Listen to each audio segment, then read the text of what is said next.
ഞാനൊരു ഡാൻസർ ഒന്നും അല്ലാതിരുന്നിട്ട് പോലും എത്രയോ സിനിമയിൽ വന്നതിന് ശേഷം എൻ്റെ ആദ്യത്തെ ഡാൻസ് പെർഫോമൻസ് ഞാൻ ചെയ്തത് ആറ്റുകാൽ അമ്പലത്തിലെ ഉത്സവത്തിനാണ്.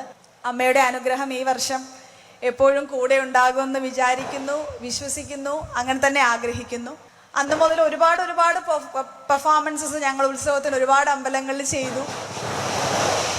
അതിപുരാതനവും പ്രശസ്തവുമായ ആറ്റുകാൽ ദേവീക്ഷേത്രത്തിലെ പൊങ്കാല മഹോത്സവത്തിന് ആരംഭം കുറിച്ചു. ഈ മാസം 25-ാം തീയതിയാണ് ഗിന്നസ് റെക്കോർഡിൽ വരെ ഇടം നേടിയ ആറ്റുകാൽ പൊങ്കാല മഹോത്സവം നടക്കുന്നത്. ആറ്റുകാൽ ഭഗവതിയെ കാപ്പുകെട്ടി കുടിയിരുത്തി പൊങ്കാല മഹോത്സവത്തിന് തുടക്കമായി. കുംഭമാസത്തിലെ കാർത്തിക നക്ഷത്രമായ ഇന്നലെ രാവിലെ 8-നാണ് കാപ്പുകെട്ടി കുടിയിരുത്തുന്ന ചടങ്ങ് നടന്നത്. പുറത്തെ പച്ചപ്പന്തലിൽ തോറ്റംപാട്ടുകാർ ചിലപ്പതികാരത്തിലെ കണ്ണകിയുടെ കഥ പാടി തുടങ്ങി. ആടയാഭരണങ്ങൾ അണിഞ്ഞ ദേവിയെ പാട്ടിലൂടെ വർണ്ണിച്ച് പാടി കുടിയിരുത്തുന്ന ഭാഗം എത്തിയതോടെ ആചാരവെടികൾ മുഴങ്ങി. ഇതോടെ കാപ്പുകെട്ടൽ ചടങ്ങുകൾക്ക് തുടക്കമായി. 1-ാം ദിവസത്തെ പാട്ടും പൂജയും നടത്തുന്ന നെടിവിളാകം കുടുംബക്കാർ വ്രതശുദ്ധിയോടെ തയ്യാറാക്കുന്ന കാപ്പുകെട്ടാനുള്ള പുറുതിനാരും ക്ഷേത്രത്തിലെത്തിച്ചിരുന്നു. പഞ്ചലോഹത്തിൽ നിർമ്മിച്ച 2 കാപ്പുകളാണ് കെട്ടുന്നത്. ക്ഷേത്രം തന്ത്രി തെക്കേടത്ത് പരമേശ്വരൻ വാസുദേവൻ ഭട്ടതിരിപ്പാട് കാപ്പുകളിലൊന്ന് ഭഗവതിയുടെ ഉടവാളിലും മറ്റൊന്ന് മേൽശാന്തി ഗോശാല വിഷ്ണു വാസുദേവന്റെ കയ്യിലും കെട്ടി. ഉത്സവം കഴിയുന്നതുവരെ മേൽശാന്തി പുറപ്പെടാശാന്തിയായി ക്ഷേത്രത്തിൽ തുടരും. കുംഭമാസത്തിലെ പൂരം നക്ഷത്രവും പൗർണമിയും ഒത്തുവരുന്ന ദിവസമായ 25-ന് പൊങ്കാല നടക്കും. പൊങ്കാല കഴിഞ്ഞുള്ള പുറത്തെഴുന്നള്ളത്തിനും മേൽശാന്തി അനുഗമിക്കും. പിറ്റേന്ന് എഴുന്നള്ളത്ത് ക്ഷേത്രത്തിലെത്തി കാപ്പഴിക്കുന്നതോടെ ഉത്സവം സമാപിക്കും.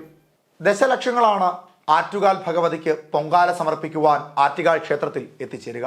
ആറ്റുകാൽ പൊങ്കാലയുമായി ബന്ധപ്പെട്ടുള്ള കലാപരിപാടികളുടെ ഉദ്ഘാടനം പ്രശസ്ത സിനിമാ താരം അനുശ്രീ നിർവഹിച്ചു.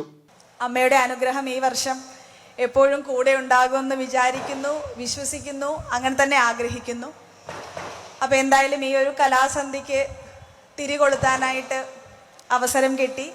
ഏറ്റവും നന്നായിട്ട് തന്നെ ഈ വർഷത്തെ ഉത്സവം മുന്നോട്ട് പോകട്ടെ.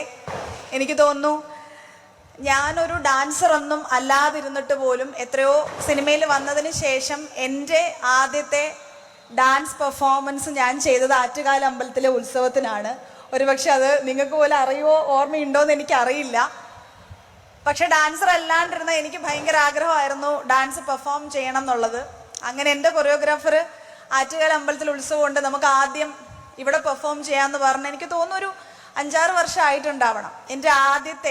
എൻ്റെ ഗ്രൂപ്പുമായിട്ട് ഞാൻ ചേർന്ന് എൻ്റെ ആദ്യത്തെ പെർഫോമൻസ് ചെയ്യുന്നത് ആറ്റുകാൽ അമ്പലത്തിൻ്റെ ഉത്സവത്തിനായിരുന്നു. മേ ബി ഈ സ്റ്റേജിലൊക്കെ തന്നെ ആയിരിക്കാം.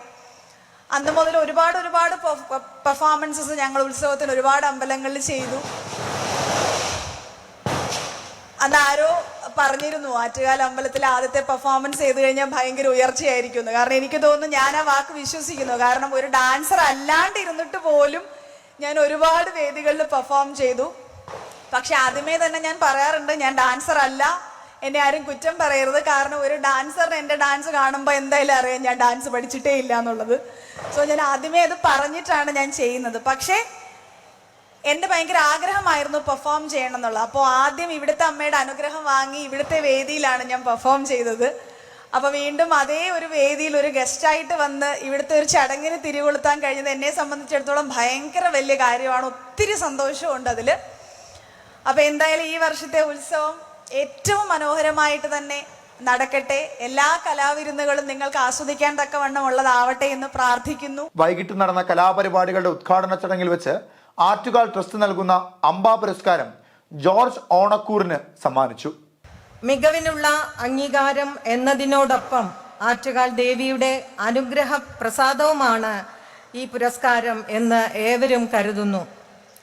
ഈ വർഷം ആറ്റുകാൽ അംബ പുരസ്കാരം നൽകുന്നത് പ്രശസ്ത സാഹിത്യകാരൻ doctor George Onakkoor അവർകൾക്കാണ്.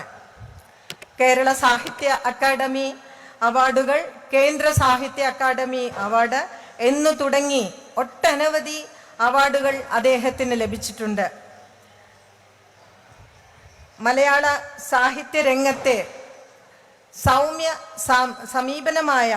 Soumya സാന്നിധ്യമായ George Onakkoor സാറിന് തുടർന്നുള്ള കലാപ്രവർത്തന മേഖലയിൽ ദേവിയുടെ എല്ലാ അനുഗ്രഹവും ഉണ്ടാകട്ടെ എന്ന് പ്രാർത്ഥിച്ചുകൊണ്ട് നിർത്തുന്നു.